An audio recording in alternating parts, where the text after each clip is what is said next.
जय हिंद।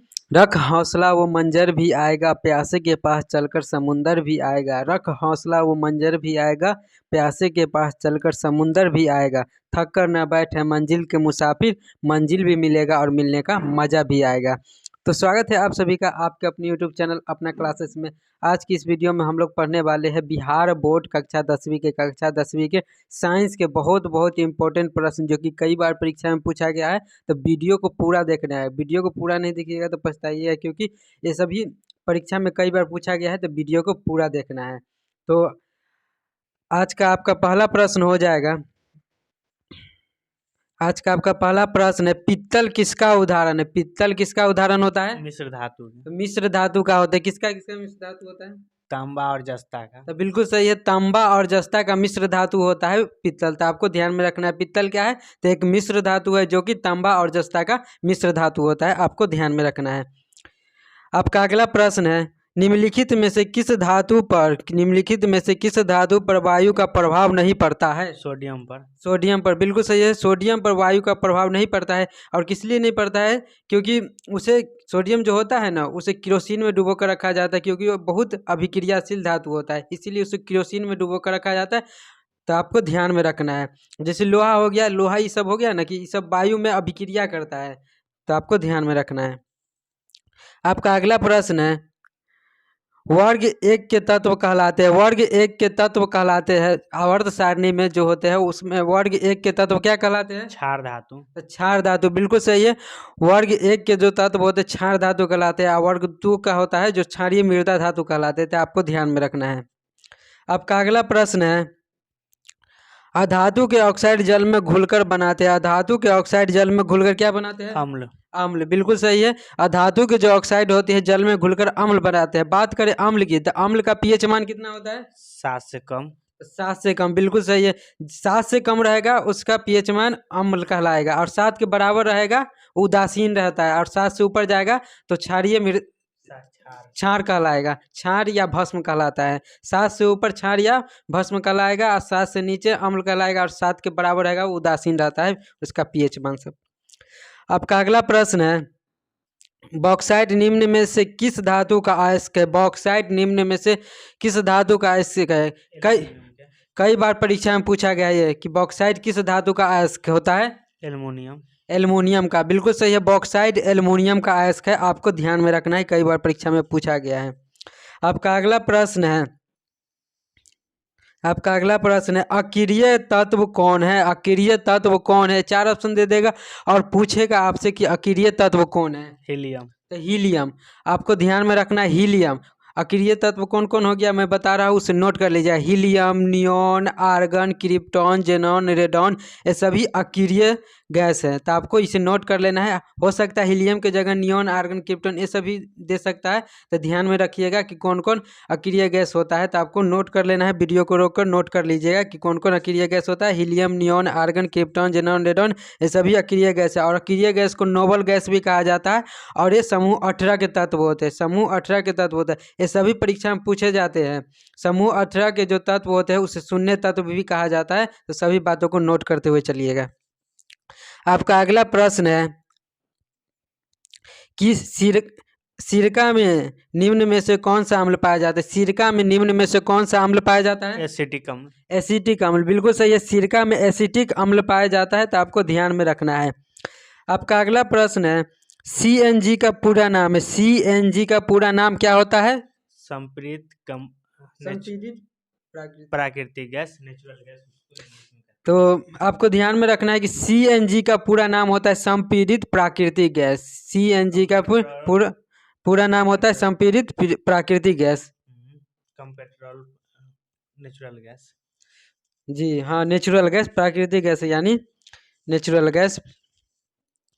आपका अगला प्रश्न है, मानव में बुद्धि एवं चतुराई का केंद्र होता है। मानव में बुद्धि एवं चतुराई का केंद्र कौन होता है? सेरिब्रम। सेरिब्रम, बिल्कुल सही है। मानव में बुद्धि एवं चतुराई का केंद्र सेरिब्रम होता है। तो आपको ध्यान में रखना है कि मानव में बुद्धि एवं चतुराई का केंद्र कौन होता है? तो सेरिब्रम होता है। आपका अगला प्रश्न है, कीटों के पंख और चमगादड़ के पंख किस तरह के अंग होते हैं? कीटों के पंख और चमगादड़ के पंख किस तरह के अंग होते हैं? समजात अंग। समजात अंग, बिल्कुल सही है। कीटों के पंख और चमगादड़ के जो पंख होते हैं समजात अंग कहलाते हैं, ध्यान में रखिएगा। आपका अगला प्रश्न है, नेफ्रॉन पाया जाता है, तो नेफ्रॉन कहाँ पाया जाता है? ब्रिक में। तो ब्रिक में, तो बिल्कुल सही है। नेफ्रॉन कहाँ पाया जाता है? तो ब्रिक में पाया जाता है, आपको ध्यान में रखना है। आपका अगला प्रश्न है, ईस्ट में जनन होता है, ईस्ट में जनन होता है किसके द्वारा? मुकुलन द्वारा। मुकुलन द्वारा, बिल्कुल सही है। ईस्ट में जो जनन होता है मुकुलन द्वारा होता है, तो आपको ध्यान में रखना है। यूरिया का निर्माण होता है, यूरिया का निर्माण होता है ब्रिक में। ब्रिक में, बिल्कुल सही है। यूरिया का निर्माण जो होता है सॉरी यकृत में होता है। यूरिया का निर्माण जो कि होता है यकृत में होता है, ध्यान में रखिएगा, गड़बड़ाइएगा नहीं। यकृत मतलब लीवर और ब्रिक मतलब किडनी होता है, तो इसको ये बात ध्यान में रखना है। तो यूरिया का निर्माण कहाँ होता है? तो यकृत में होता है, ध्यान में रखिएगा। आपका अगला प्रश्न है, ऑक्सीजन का वाहक कौन है? ऑक्सीजन का वाहक कौन होता है? आरबीसी। आरबीसी, बिल्कुल सही है। ऑक्सीजन का वाहक आरबीसी होता है, यानी रेड ब्लड सेल। आपको ध्यान में रखना है, आरबीसी यानी रेड ब्लड सेल, लाल रक्त कोशिका। आपका अगला प्रश्न है, कौन सी बीमारी श्वसन तंत्र से संबंधित है? कौन सी बीमारी श्वसन तंत्र से संबंधित होता है? निमोनिया। निमोनिया, बिल्कुल सही है। निमोनिया जो होता है श्वसन तंत्र से संबंधित होता है। निम्नलिखित में से आपसे पूछेगा कि निम्नलिखित में से कौन सा बीमारी श्वसन यानी सांस लेने पर होता है? तो निमोनिया होता है। आपका अगला प्रश्न है, निम्नलिखित में से कौन सा संवहक उत्तक है? निम्नलिखित में से कौन सा संवहक उत्तक है? जाइलम और फ्लोएम। तो बिल्कुल सही है, जाइलम और फ्लोएम। जाइलम और फ्लोएम में जो कि संवहन उत्तक है। जाइलम का क्या क्या जो होता है, जो पौधों में वो जल को पहुंचाता है। जाइलम जल को पहुंचाता है, जल से जाइलम, जल से जल। और फ्लोएम जो होता है खाद्य पदार्थों को पहुंचाता है, तो आपको ध्यान में रखना है। आपका अगला प्रश्न है, जैव विभिन्नता का विशिष्ट स्थल है। जैव विभिन्नता का विशिष्ट स्थल है वन, बिल्कुल सही है। जैव विभिन्नता का विशिष्ट स्थल वन होता है। आपका अगला प्रश्न है, मस्तिष्क का कौन सा भाग शरीर की स्थिति तथा संतुलन का अनुरक्षण करता है? मस्तिष्क का कौन सा भाग शरीर की स्थिति तथा संतुलन का अनुरक्षण करता है? अनुमस्तिष्क। तो बिल्कुल सही है, अनुमस्तिष्क। मस्तिष्क का कौन सा भाग शरीर की स्थिति तथा संतुलन का अनुरक्षण करता है? तो अनुमस्तिष्क करता है। आपका अगला प्रश्न है, प्रकृति में ऑक्सीजन का संतुलन कैसे बनता है? प्रकृति में ऑक्सीजन का संतुलन कैसे बनता है? प्रकाश संश्लेषण। तो बिल्कुल सही है, प्रकाश संश्लेषण से। प्रकाश संश्लेषण से प्रकृति में ऑक्सीजन का संतुलन कैसे बनता है? तो प्रकाश संश्लेषण से बनता है। आपका अगला प्रश्न है, ओजोन के एक अणु में कितने परमाणु हैं? ओजोन के एक अणु में कितने परमाणु हैं? 3।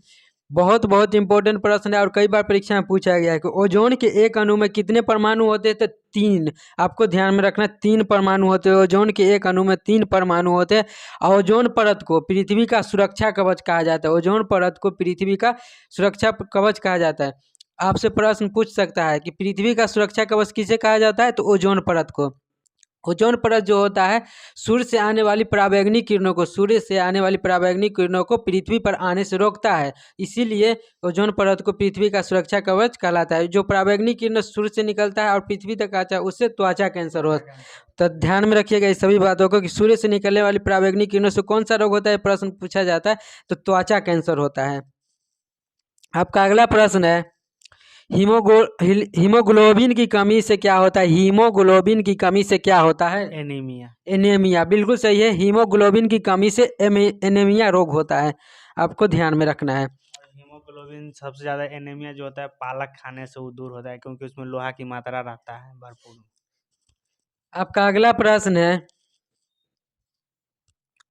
रेजिन एवं गोंद कहाँ संचित रहता है? रेजिन एवं गोंद कहाँ संचित रहता है? पुराने जाइलम में, बिल्कुल सही है। रेजिन एवं गोंद कहाँ संचित रहते हैं? तो पुराने जाइलम में संचित रहते हैं। आपका अगला प्रश्न है, निम्नलिखित में से किसे रक्त बैंक के नाम से जाना जाता है? निम्नलिखित में से किसे रक्त बैंक के नाम से जाना जाता है? प्लीहा को। प्लीहा को, बिल्कुल सही है। रक्त बैंक के नाम से प्लीहा को जाना जाता है, आपको ध्यान में रखना है। उसमें जो होता है प्लीहा में जो आरबीसी का जीवन काल कितना है, अति 3 महीना है, 3 से 4 महीना है।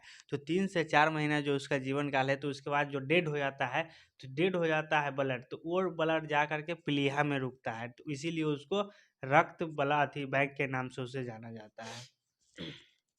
आपका अगला प्रश्न है, हृदय के वैष्णों में स्थिलन कहलाता है। हृदय के वैष्णों का स्थिलन कहलाता है, तो आपको ध्यान में क्या है? डायस्टोल। डायस्टोल, हृदय के वैष्णों का स्थिलन कहलाता है डायस्टोल। आपका अगला प्रश्न है, टेस्टोस्टेरोन स्रावित होता है। टेस्टोस्टेरोन स्रावित होता है वृषण में। वृषण से, बिल्कुल सही है। टेस्टोस्टेरोन स्रावित होता है वृषण से। टेस्टोस्टेरोन स्रावित होता है वृषण से। आपका अगला प्रश्न है, हमारे शरीर में विभिन्न जैविक कार्यों का नियंत्रण होता है। हमारे शरीर में विभिन्न जैविक कार्यों का नियंत्रण होता है, तो कौन करता है? तंत्रिका एवं रसायनों दोनों। तंत्रिका एवं रसायनों द्वारा, तो आपको ध्यान में रखना है, हमारे शरीर में जैविक कार्यों का नियंत्रण कौन करता है? तो तंत्रिका का रसायनों दोनों के द्वारा, रसायनों एवं तंत्रिका एवं रसायनों दोनों द्वारा होता है। आपका अगला प्रश्न है, पत्तियों का मुरझाना किस हार्मोन के कारण होता है? पत्तियों का मुरझाना किस हार्मोन के कारण होता है? एब्सिसिक अम्ल। तो बिल्कुल सही है, एब्सिसिक अम्ल, बिल्कुल सही। पत्तियों का मुरझाना किस हार्मोन का कारण होता है? तो एब्सिसिक अम्ल। आपका अगला प्रश्न है, पादप में फ्लोएम उत्तरदायी होता है। पादप में फ्लोएम यानी फ्लोएम का क्या कार्य होता है? पादप में यानी पेड़ पौधे में फ्लोएम का कार्य? भोजन संवहन में। तो बिल्कुल सही है, भोजन संवहन यानी भोजन को पहुंचाता है पादप में।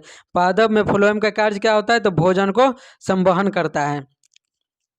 आपका अगला प्रश्न है, एक वयस्क मनुष्य में कितने दांत होते हैं? एक वयस्क मनुष्य में कितने दांत होते हैं? ये तो सबको पता हो, 32 दांत है। बिल्कुल सही है, 32 दांत होते हैं। एक वयस्क मनुष्य में कितने दांत होते हैं? तो 32 दांत होते हैं। आपका अगला प्रश्न है, निम्नलिखित में से नर युग्मक कौन है? निम्नलिखित में से कौन नर युग्मक है? तो यहाँ पे शुक्राणु हो जाएगा। आपके ऑप्शन के अनुसार चलना है कि मादा युग्मक कौन है और नर युग्मक कौन है। तो यहाँ नर युग्मक पूछा है तो शुक्राणु हो जाएगा, तो आपको ध्यान में रखना है। और मादा युग्मक पूछता तो अंडाणु हो जाता। आपका अगला प्रश्न है, जिब्रेलिन है। जिब्रेलिन क्या होता है? हार्मोन है ये। तो बिल्कुल सही है, जिब्रेलिन जो है जो कि हार्मोन है। जिब्रेलिन क्या है? तो हार्मोन है। आपका अगला प्रश्न हो जाएगा, प्रकाश तरंगे होती है। प्रकाश तरंगे होती है विद्युत चुंबकीय तरंग। तो बिल्कुल सही, प्रकाश तरंगे जो होती है विद्युत चुंबकीय तरंग होते हैं। आपका अगला प्रश्न है, नाभिकीय ऊर्जा प्राप्त करने हेतु आवश्यक है। नाभिकीय ऊर्जा प्राप्त करने हेतु क्या आवश्यक होता है? यूरेनियम। यूरेनियम, बिल्कुल सही है।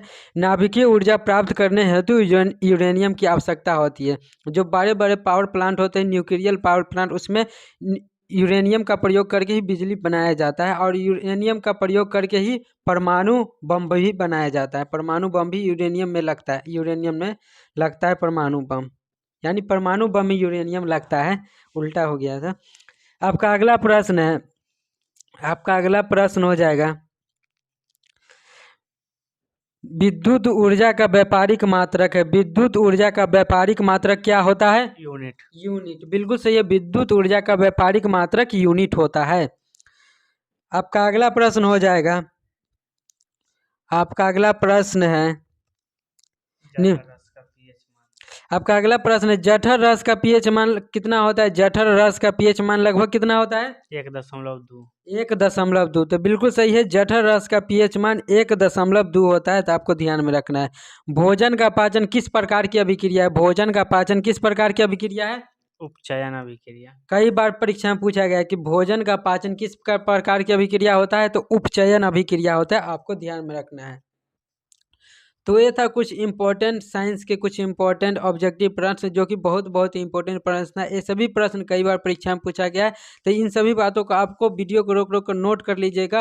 तो आप सभी से निवेदन है कि अगर आप भी चैनल पर नए हैं तो चैनल को सब्सक्राइब कर दीजिएगा और वीडियो को लाइक कर दीजिएगा, क्योंकि हम रोज़ आपके लिए ऐसे ही वीडियो लाते रहते हैं जिससे आपकी तैयारी अच्छी हो और आप अच्छे अंक ला सके। तो इसके लिए हमारे चैनल को सब्सक्राइब कर देना है और वीडियो को लाइक कर देना है। मिलते हैं नेक्स्ट वीडियो में। जय हिंद।